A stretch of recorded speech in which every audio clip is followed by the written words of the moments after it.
But you guys have a new policy that you actually need to come up with. No, I mean, we've gotten so much, I mean, we need to keep moving, but, okay.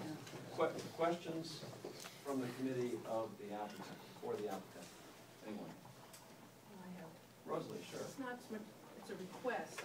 When you sent us the visuals, you showed only the front of the two options. There were no side elevations that showed the relative bulk and the depth into the lot compared to the neighbors. It was just the front view of the architecture and the looking down. Do you have any elevation where you can see the bulk of the building relative to the building next door, for instance? Because here's, it says that this is 15,000 square foot project. With the Mediterranean. And the next door is probably a 4,000 square foot building. I want you to remember we're not changing any of the side setbacks or the front, so it's not going to be sticking out further in front of the other buildings in the area or to the sides. It is not going beyond the height restrictions. But it's going to the rear to up to less than 15 feet of the rear fence. And buildings in that neighborhood have, the building ends and then there's 30 feet and then there's a garage. And that might be an issue if behind them was actually residential buildings, but behind the building and next door are parking lots. So it's not going to intrude. So what's the proposed rear yard setback? It's 8 feet or 10 feet or 15 feet? 15 feet, it's 15. Okay, so there may be a difference of opinion. I mean, you'll have to look at the plans. Well, it doesn't, I want to make this very clear. We have not asked for any zoning variance, which in fact, if we went beyond what is already allowed and what other properties are allowed to do, we would have been required to have a zoning variance. There is no zoning variance being asked for here. So it's not changing the look of, and again, this is their whole idea is to blend into the community, not stick out like a sore thumb. And the whole idea is to make this look like a home. So we're not doing anything beyond, again, height restrictions, both side, back, and front setbacks are exactly within the requirements without any additional zoning variances. Keith, question? Just a question for both of you. Both of who? You and Robert. Okay. My associate. So what we're hearing tonight is the larger sized proposal. No, you're hearing both. Wait, let me finish. Okay, because you were saying that the smaller one would not require this master use permit, right? It could be built tomorrow. Right. Okay. So what's on the agenda here involves the unified permit. Is that what this is? It involves the fact that we are required by the city to apply for the permit for the one option. The other option is not required that we submit to the city. So what I'm doing is I'm giving you the submittal that we presented to the city, but I'm also giving you both options like we did last year to help you to understand that there's already been comments made here that they don't want just 2 parking spaces. Well, that's exactly why we are willing with the larger project to put in 11 parking spaces. I understand that. I just want to clarify, since it's the unified permit that's on the agenda for tonight. And the presumption is it's the larger project. That was the implication. Yeah. So should we just be speaking for the larger project? Okay. Okay. Thank you. Sure. Shane.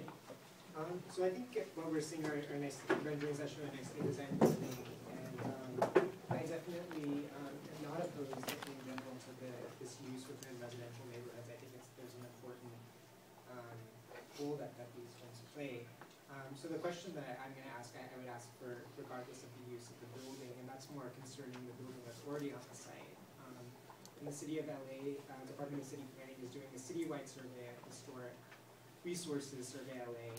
And identified a pretty large district along 4th Street, a potential historic district that has contributing and non-contributing buildings, mostly duplexes built from the 20s through 40s. This falls just outside of the boundary.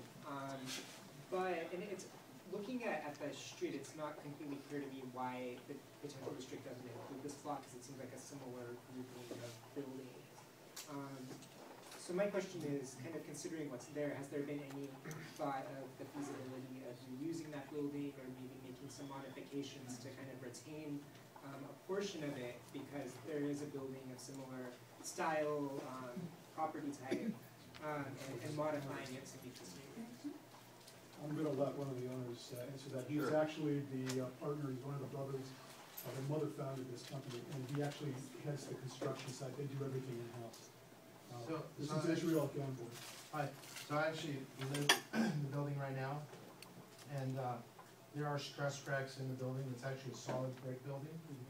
There's, all the exterior walls are all brick, and we've had structural engineers look at it. So you could possibly save a wall, but you couldn't it wouldn't be a structural wall. So you can't strip it down and reuse it, unfortunately. It's a beautiful building, but if a big one would hit, there's a good possibility it's coming down. And Shane, I think you're familiar with the study that was done of all these type of brick and block buildings in the city. It's been made very clear that they will not hold up in a major earthquake. I know these buildings typically require extensive seismic work when a project is proposed. Are there any other questions? Don't go anywhere. Anything else? No, I've got it. Okay, why don't you go? Okay. We know in the city of Los Angeles, with the exception of a couple of designated areas, the city does not regulate design. I find the rendering appealing, attractive. How do we know you're gonna build what's here and not change the design? Take a look at all of our, the other properties of my clients. This is very similar. What they want to do, again, they want to blend into the community. That's the whole idea. They don't want to stick out, and that's why, and obviously, they put a great deal of expense into these designs. They're not going to change them. And as a matter of fact, this is submitted with the permit, so this is actually the design that is going to be approved along with the permit. So clearly, any changes will only be based Is on that what. true? Because in most cases in Los Angeles, as we know, I mean, the massing is, you're bound to the massing, but you're not bound to the design. Well, Is it different with an elder care It's facility? not based on the elder care, it's based Okay. on the tradition of this company, and they have never changed the designs once they have committed to it, so, you have my word, you can drive around the community and see what their other buildings look like. You wanna comment on that real quick? Yes, actually, if you look at most of the facilities that we own, the recent one that we did was on Sierra Bonita. So we basically dropped the whole back and we kept the facade. So if you drive by, it's the original 1920s. However, if you step inside, it's completely modified. It's curbless, there's no steps to get in it. Even though the house is raised on raised foundation, if you drive by it, you notice that you won't see the ramp in the front, just because the way it was designed. There's a hedge planted in front of it, so we take pride in making sure the design is done in such a way that it doesn't scream out, look, there's a handicap spot or ramp. None of our facilities have handicap signs in front of it. We try, and every facility that we do, we try to incorporate some of the designs that work well into the new ones. And especially in this facility, if we were allowed, we'll take everything through the alley and make sure that all the services, whether it's trash, food deliveries, will work with the neighbors. And you can actually call every facility that you step into. We have an 800 number that you can call and put a complaint. And if there is a complaint, we'll take care of it. So, If you sell the facility, either before or after you develop it, to somebody who's a lower quality operator, so who knows what you sell it to, but would the sale trigger any kind of a new plan review or plan approval like we have probably? If that would make you feel comfortable, I can give a volunteer condition that be placed as a We condition. a volunteer mandatory condition. We can do that, because they have never sold any of their facilities. They've been in business for, what, 25 years. They're in business to keep these facilities and grow. They're not in business to sell them and make a quick profit. So I am more than happy to have that as a condition, if that satisfies your need. I'd also like to point out that you have to keep in mind that these properties are being marketed to the families and the residents. And obviously, they want to live in a place that looks with these type of designs. They want to be in a community where it blends in, where they feel they're part of the community. So obviously, it's in their incentive to keep the design exactly how it is. This is what the market indicates that people want and desire to live in. So clearly, they're not gonna change this design. Let's come back to the big issue, I think, with impacts is parking and traffic. Let's go back to how many parking spaces, how many residents, how many employees, deliveries at what hours, if you would walk us through all that. Okay, first of all, I want to point out that I was very pleased with the selection of this particular property, because the other facilities are sometimes in the middle of the block. It makes it more difficult to avoid having vendors and things of that nature come. This one is ideal. It is located off the alley. The parking garage for this project will be, the entrance will be in the alley, not on 4th Street. The other picture you have of this other facility, home down the block, their garage underground accesses it from 4th Street. So it's not gonna cause any additional traffic on 4th Street, because most of the trucks are gonna be coming from the major streets, which are La Cienega and San Vicente. So clearly they're gonna be coming right there. And again, you're not gonna notice a difference, because you've got 2 parking lots behind that have spaces there for I don't know how many cars. There's gotta be at least 100, if not more. All the retail stores, they have very large parking lots there off of La Cienega. You're not gonna see any change in that. As far as hours of operation, once again, I am more than willing to work with this committee as to what hours they're comfortable with for deliveries to be made. We do that when I'm on the other side, and I'm representing homeowners associations. What's standard for these facilities? Well, standard would be something so you're not disturbing people's sleep, so you don't want anything there before 7 a.m. You don't want it there after 6 or 7 o'clock when people are sitting down to dinner.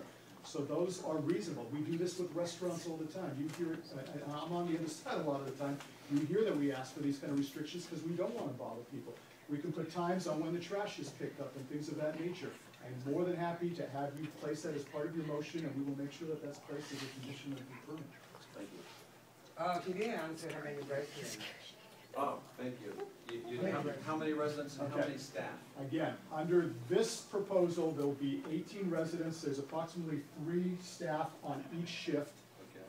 Under the other proposal, there will be probably 5 or 6 employees per shift, because they have 2 kitchens instead of 1. They have separate facilities. They have to be sealed completely off from the others so that they can't keep walking back and forth.